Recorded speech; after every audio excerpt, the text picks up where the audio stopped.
does a mother murder her own? It's very hard to understand why someone would kill their children. They're not thinking clearly. A house of horror is ruled by a monster. She said, when Mom's done with me, she's gonna kill you. A high-flying mom turns on her family. I think that in that moment, she did a monstrous thing. And this killer is a collector. I could see the eye and the nose and the mouth of a little baby. These deadly women kill their own flesh and blood, breaking the sacred bond.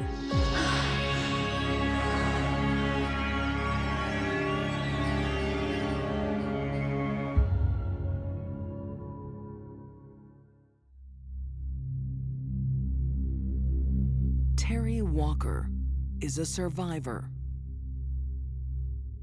A woman with a terrifying past. To be honest, it was such a far-fetched story that they kind of thought I was making it all up. But no imagination could conjure this shocking truth.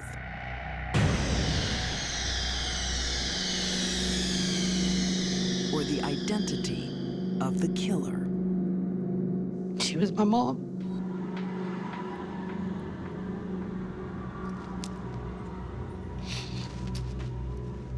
She's my mom.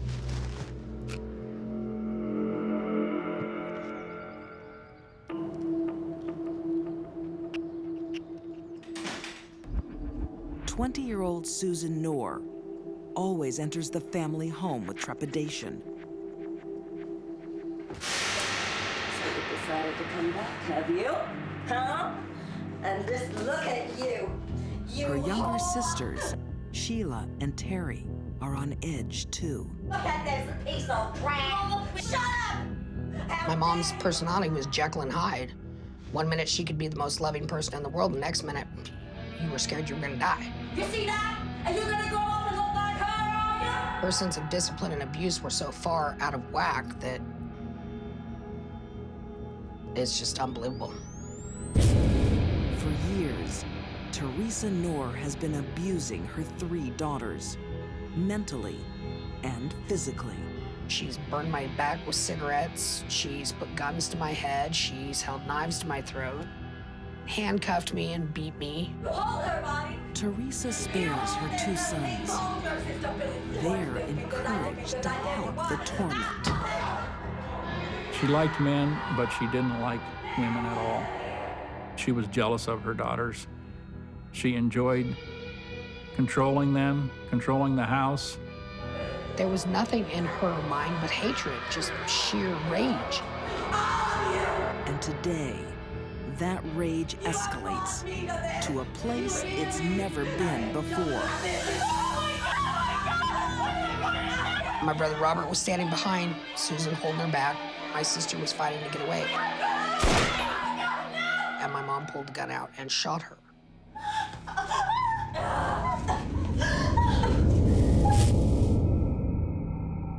What could drive a mother to shoot her daughter? She was delusional and paranoid. And people that are delusional and paranoid should not be raising children. They are dangerous. Theresa's terrifying delusions are symptoms of a mental illness. She's schizophrenic. Schizophrenia is a mental illness that is believed to be some kind of genetic defect, chemical imbalance. People that get treatment can see symptom relief from the delusions. But Theresa wasn't getting treatment. And it grew, and it festered, and it became worse. She believes her daughter's youth and their beauty are destroying her. She thought her daughter, Susan, had cast a spell on her, and that spell was making her gain weight. Theresa thinks a bullet will stop the spell. You child of Satan! Hurry! Theresa felt that Susan was the devil. She would try and tell the other children that she could see horns coming out of Susan's forehead. Susan isn't dead. She's seriously wounded, with the bullet lodged in her back.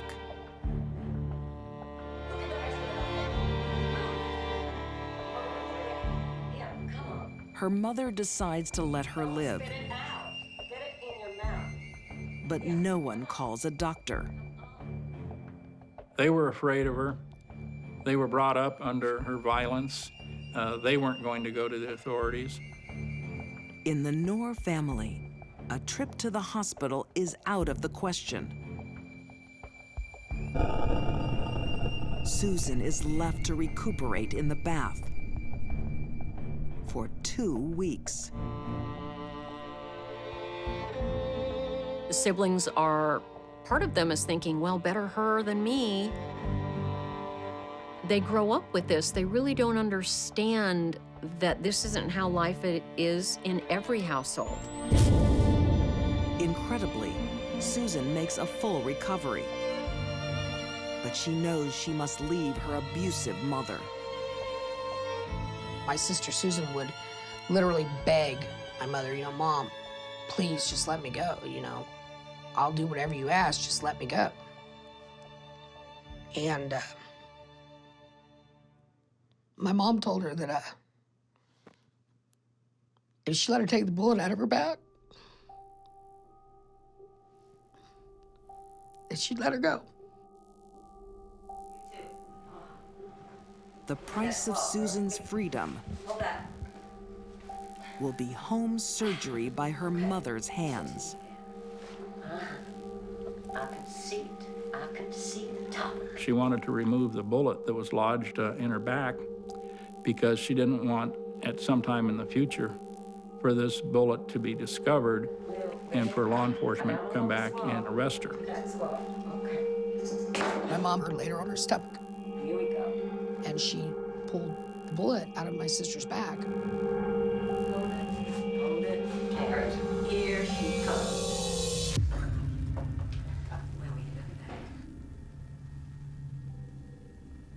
Why in the world Suzanne said okay to that is beyond me, but it does speak to the complete domination and control through fear that those children had of their mother. That promise of getting away was worth it. Instead of gaining freedom, Susan becomes gravely ill, sliding into a coma as her body fights infection from the kitchen surgery. What comes next will be almost relief. Taking her and her possessions, putting her on the top of all of her possessions, pouring gas on her, lighting a match.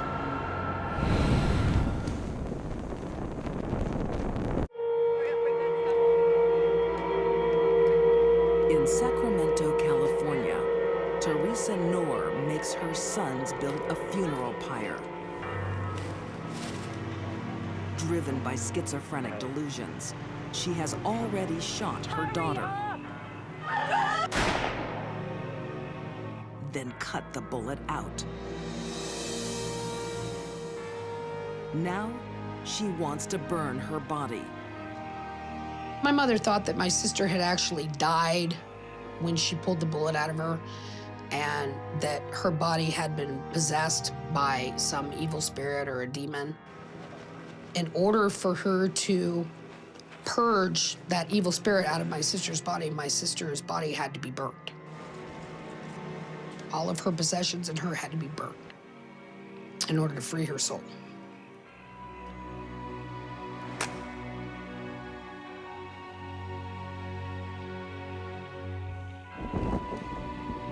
But Susan isn't dead. She's in a coma. Her mother is burning her alive.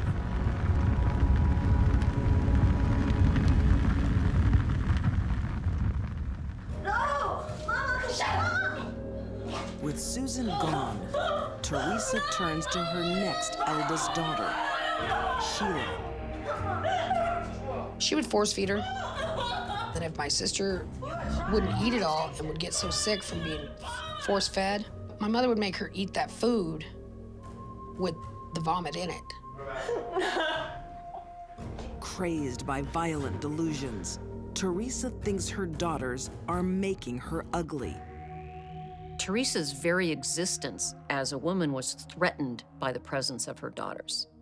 She believed they were hurting her, that their youth, that their beauty was actually hurting Theresa. I'm gonna climb up the shelf and get to the light. Youngest daughter, Terry, is forced to witness each brutal act.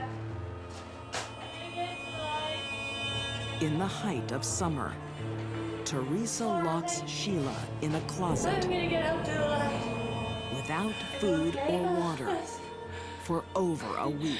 I'm gonna climb up and get to the light. She kept saying she was crawling towards the light. She was gonna crawl towards the light. I need a drink. Drink? Okay, go drink. My mother left the house. She's not. I don't know exactly how long she was gone. It wasn't very long at all. And she left me there. And I tried to give my sister a beer. And my sister had explained to me she didn't want that. She wanted some water. Water. Okay, I'll get you water. Before I could get back to her with the water, my mother was pulling up. So I had to leave her there.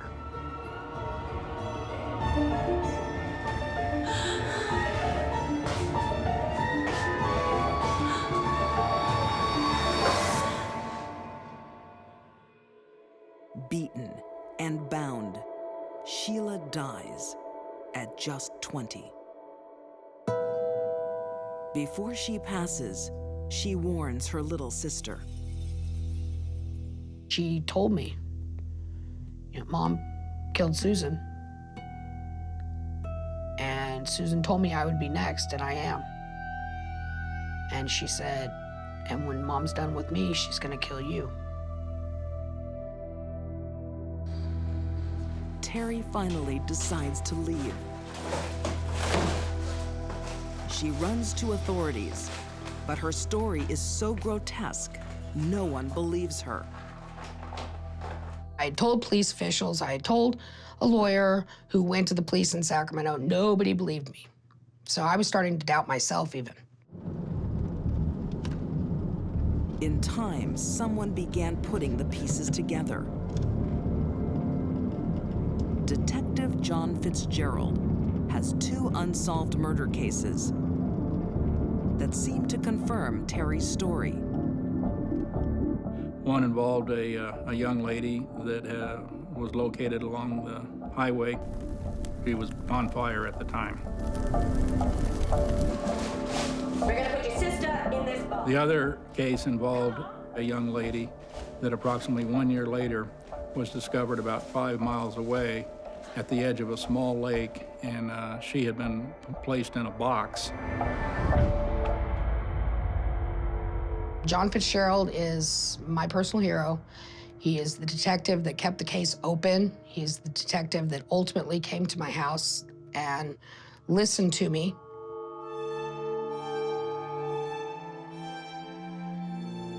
Terry told me that the 2 ladies who were killed in our area were her older sisters. She told me her mother was responsible for these 2 killings. In my mind and in my heart, I felt this was very valid information. She was telling me some things about these 2 crimes that nobody would know unless they were had some very close connections to them. Terry's testimony and Detective Fitzgerald's tenacity end Theresa Knorr's reign of terror. We obtained arrest warrants for the mother, Theresa, and for the 2 sons, William and Robert. Son, Robert, is given 3 years jail. William Knorr is placed on probation. Theresa pleads guilty to both murders. Her mental state doesn't alleviate her punishment. She's currently serving consecutive life sentences. Did Theresa love her children? At times, she probably did. But far more powerful than any love she might have ever felt for her daughters was the delusion that developed that her daughters were a threat to her. Terry Knorr serves her own life sentence, still affected by the horrors of her childhood and torn by the love that every daughter feels for their mother. There's nothing she could ever tell me that would ever make me understand why she did what she did. But forgive her? Oh yeah, I forgive her. And I do love her. I always have.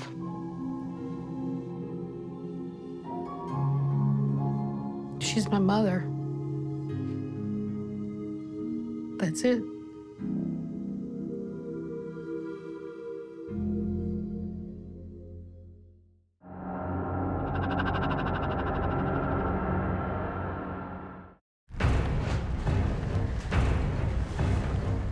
Parents are society's protectors. Kate! Children depend on it for their lives. But some women break the parents' code. Kate, jump! I can't do it, I'm afraid! Like Debra Green, one night in Kansas City. You jump now!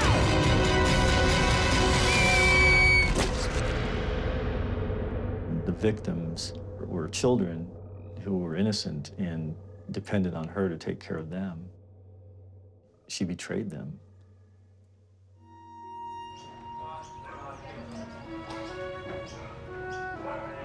To the world in the early 1990s, this is a successful family. Dr. Mike Farah is a promising cardiologist. Kids Kelly, Tim, and Kate are happy and confident. Their mom's a doctor too.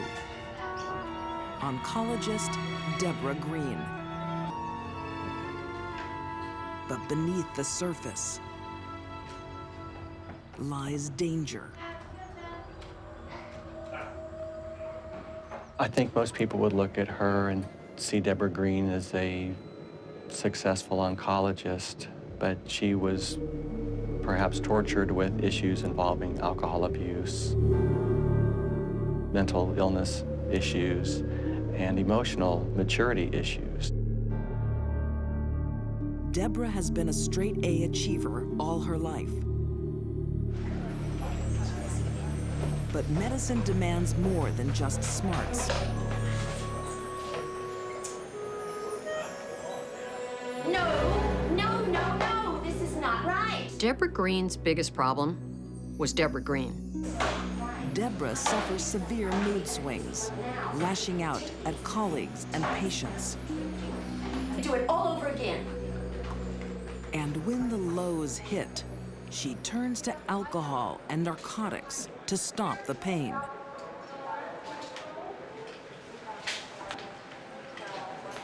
She wasn't cut out for dealing with patients. I mean, she was, very smart and technically maybe a good doctor, but her bedside manner was lacking. Journalist Tony Rizzo investigated Debra's fall. From valued doctor to ostracized clinician.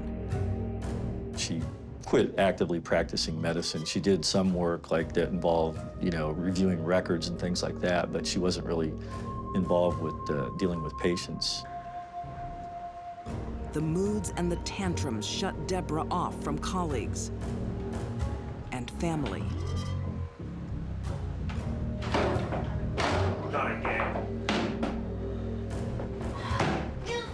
She rose to a pinnacle very early in life, But her personality didn't keep up with it. Her self-discipline didn't keep up with it. Her self-control was never there, and it started to fall apart. What are you doing on this place? It's a pigsty. Oh, God. Husband Mike finds her drunk once too often. I'm out. He threatens to leave and starts an affair. Everything Debra has is slipping through her fingers. Her career, her prestige, her husband. So she starts planning retribution with a deadly poison. She used ricin, which she obtained from seeds of the castor plant, which is an ornamental plant. And it was apparently crushed up and put into the food that she served him. Want some? Yeah, well, thanks. But what's else soup? Chicken. Ricin is probably one of the top 1, 2, or 3 most toxic substances that are naturally derived on Earth. There's so much pain and suffering associated with ricin poisoning. This is a death that punishes. Within hours, Mike Farah's body will react violently. The toxin attacks all the cells that line the gastrointestinal tract, the esophagus, the stomach, the small and large bowel, if it makes it that far. The person becomes rapidly dehydrated, they have terrible abdominal pain, and then rather rapidly their blood pressure will drop, their heart rate will increase, and unless they get supportive medical care, they're going to die. But Mike is not the only person on Debra's hit list. Can't imagine how frightening, terrifying, few moments that was for the children.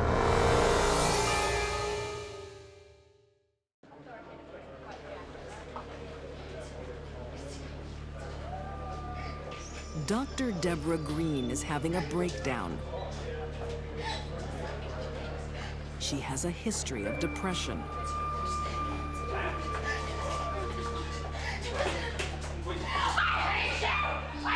Her husband Mike can't control her. Mike had taken Debra to the hospital in an attempt to have her mentally committed. Mike has found poisonous castor beans in their home and thinks she's trying to kill herself. The doctor examined her and determined that it was a family dispute and was not something that would be a mental commitment situation. Mike doesn't realize the deadly poison was meant for him.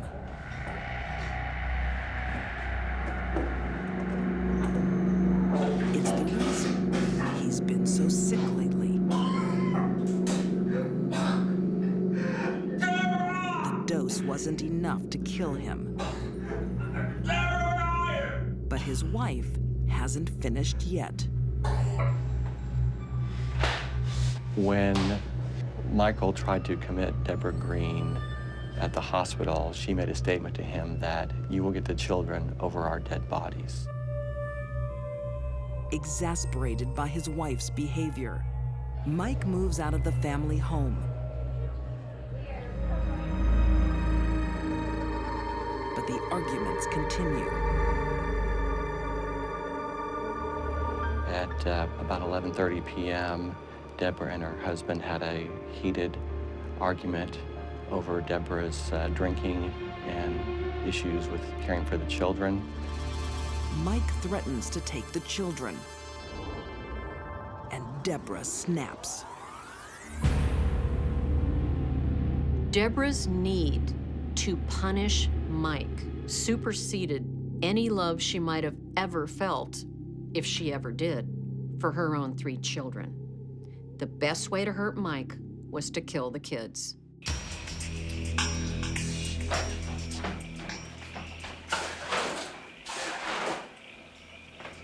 The events of that night were sort of a perfect storm of 3 different factors. She obviously had some mental health issues that had not been addressed. When you put on top of that the heavy consumption of alcohol, and then the angry relationship, I think that in that moment, she did a monstrous thing. She set the house on fire. Upstairs, Tim, Kate, and Kelly are soon woken by flames.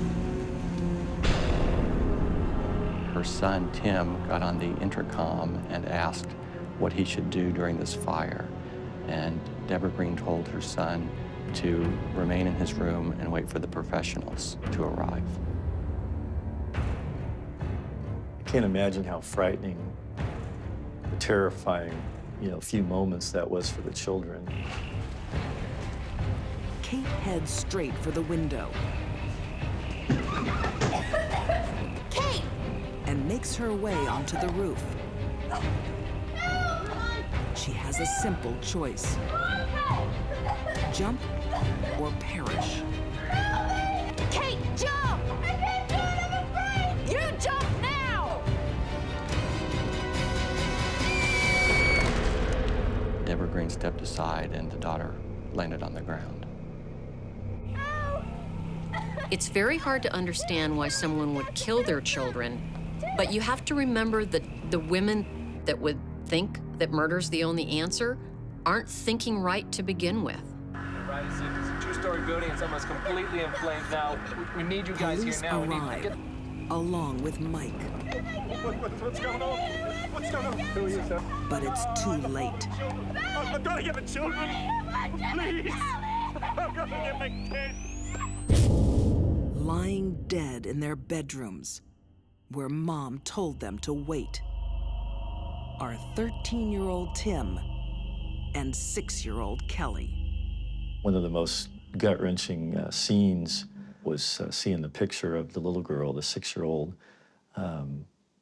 When they found her body, she was basically curled up on her bed in kind of a fetal position, but, looked like she was sleeping. I could not begin to imagine how her husband would feel after having lost 2 of his children to what she did. A lot of people were affected by this case. It's just so shocking to have a situation where you have a mother that's capable of doing something like this to her own children. The fire investigators found about 4 different points of origin of the fire. They determined that an accelerant was used and that the fire was intentionally set, that it was arson. Debra is the prime suspect. She's charged with murdering her children. Attempted murder of her husband. And aggravated arson. Found guilty on all counts. She's sentenced to 40 years. If Debra ever did love her children, by the time she killed them, all of those feelings had long since died. The only thing that mattered in Debra's life was making Mike pay for leaving her. She did a monstrous thing, but I don't think that necessarily means that she was a monster. But in this case, it was hard to not feel some anger towards her, and the victims were children who were innocent and depended on her to take care of them, and she betrayed them.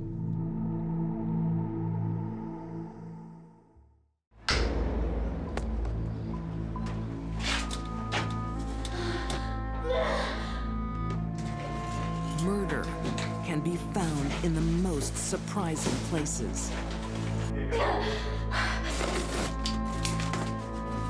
There was an orb there about the size of a softball, and it was grayish, leatherish looking. A horrifying secret. And I said to myself, oh, I hope this isn't what I think it is. Is preserved in storage. I could see the eye and the nose and the mouth of a little baby. She was using murder as a form of abortion.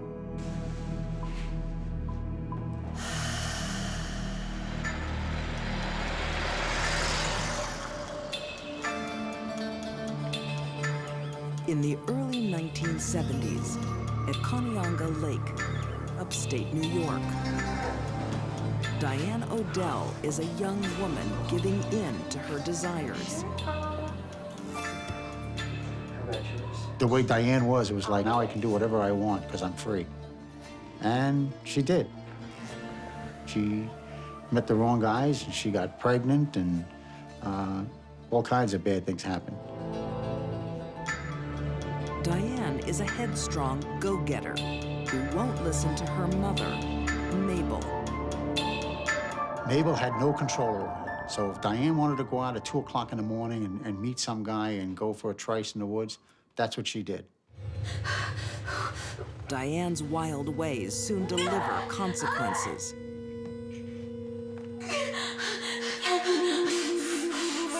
A teenage pregnancy with a terrible aftermath. I think that Diane Odell did not want this baby, and when this baby came out, she was alone, and she murdered this baby.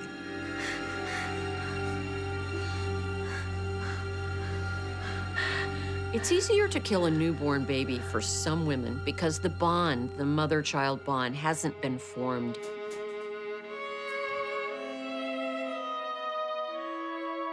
For most women, though, that bond starts forming the moment she finds out she's pregnant. That did not happen with Diane. Diane makes another shocking decision. She doesn't dispose of the body. She keeps it in a blue suitcase. Author M. William Phelps has interviewed Diane Odell, asking her why. Well, one of the reasons she gives me is that she wanted to give the baby a proper burial at some point in its life. And she didn't just want to discard the baby as if it was a piece of garbage. The nameless infant will never be buried.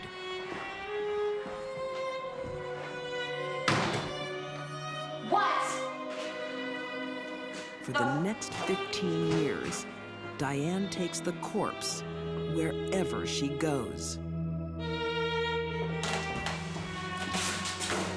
And as Diane and her mother move around the country, she dreams of finding the ideal husband and father.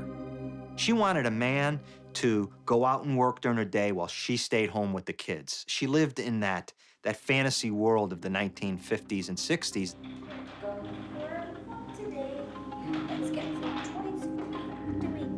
For 5 short years, she finds that dream. Marriage to James Odell and 3 healthy children. But when the marriage ends, she returns to her wild ways.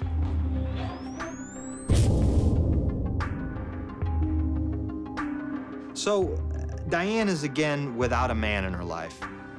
She's got 3 living kids and 1 baby in a suitcase. And she gets pregnant by, she doesn't really know who. She's sleeping with so many different men at the same time. Her 5th pregnancy is a problem. With no husband, another child is another burden. But Diane has a solution. There probably wasn't much decision-making going on in her head to kill that child. It was easy. She'd done it before, and the child wasn't doing her any good. Diane Odell is becoming a serial killer of her own children. Diane's mind was twisted.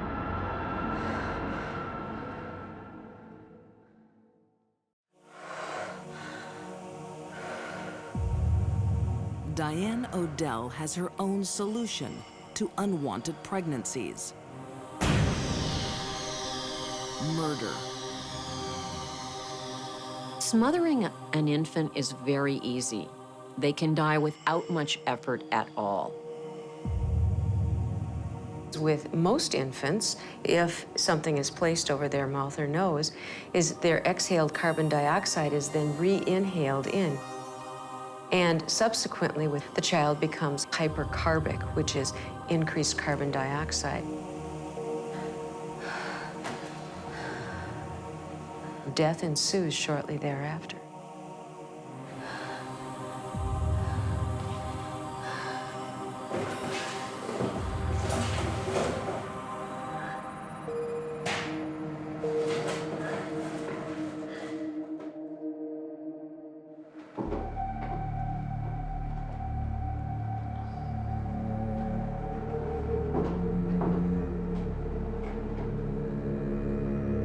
Maybe she did it for guilt.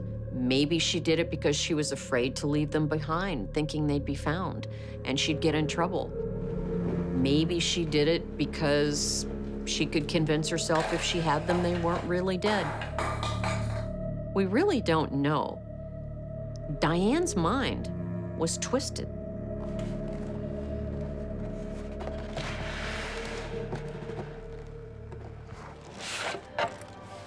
Diane's preserved victims have one thing in common. Their fathers weren't around before they were born. Whenever there's a paycheck around, she kept the baby because the baby could then, what? Provide her with money. The dad was bringing the money into the house. There will be more pregnancies, more boxes. Eventually, Diane has 4 dead babies. Basically, for Diane Odell, whenever she got pregnant and the father of the child wasn't around, she murdered that child. She was using murder as a form of abortion.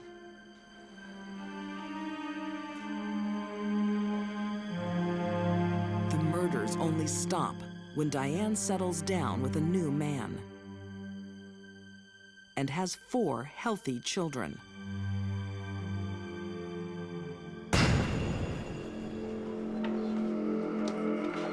But nearly 20 years later, her dark past will resurface.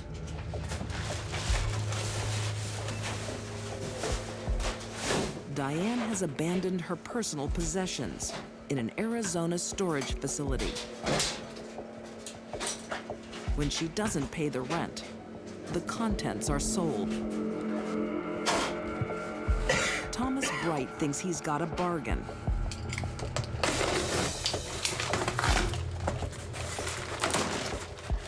I got a whiff of a musty smell out of it, you know, and there was some brown, flaky material, too. But he's bought himself a crime scene. I said to myself, oh, I hope this isn't what I think it is.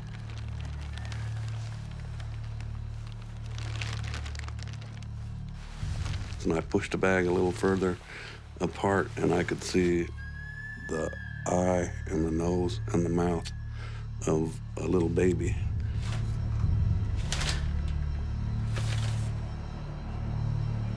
Baby in this box. There's a dead baby in the box! Thomas calls in the police. Yeah, I thought I'd pick up some Not stuff. only do they find one baby, as they start digging through the boxes, there's another one. 2 babies.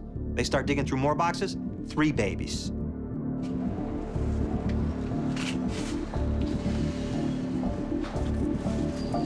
Along with the bodies are documents and effects leading straight to Diane Odell.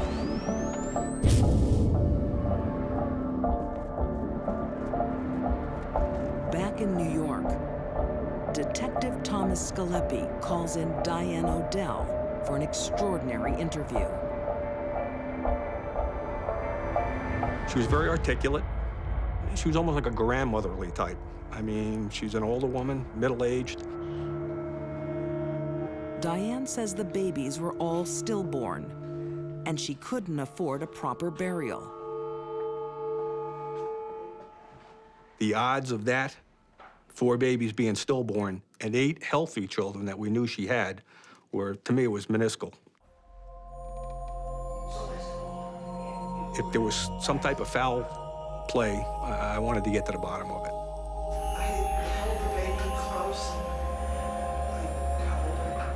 If the babies were stillborn, we had absolutely no charges. We had no charges against her at all. If the babies were born alive, naturally we had murder. After more than 20 years, Diane is their only lead. Forensic testing of the remains can't distinguish misfortune from murder. It is a determination that is extremely difficult to make, and a determination made years and years later on mummified remains would be virtually impossible. But Diane will make the key admission. How did you feel about that? The baby cried. The baby cried. The baby cried. That's when she told us that, yes, the baby did gasp and cry.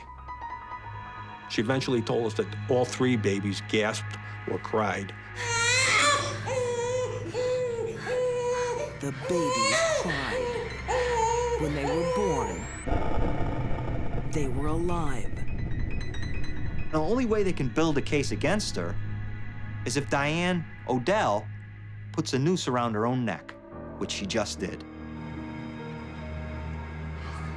She asked me, what do you think is going to happen to me? I said, Diane, what do you think should happen to you?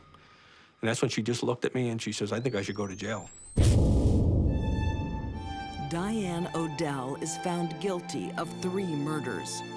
She's serving the sentences concurrently, over 25 years. I think there was more to it than simply killing them because they were illegitimate. Most mothers love their child no matter what the circumstances of their birth are. Diane did not.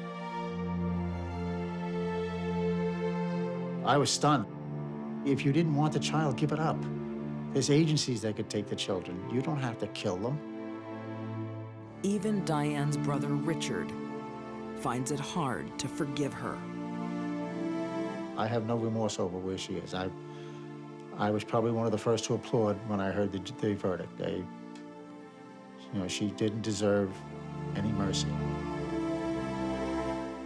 Not for what she did.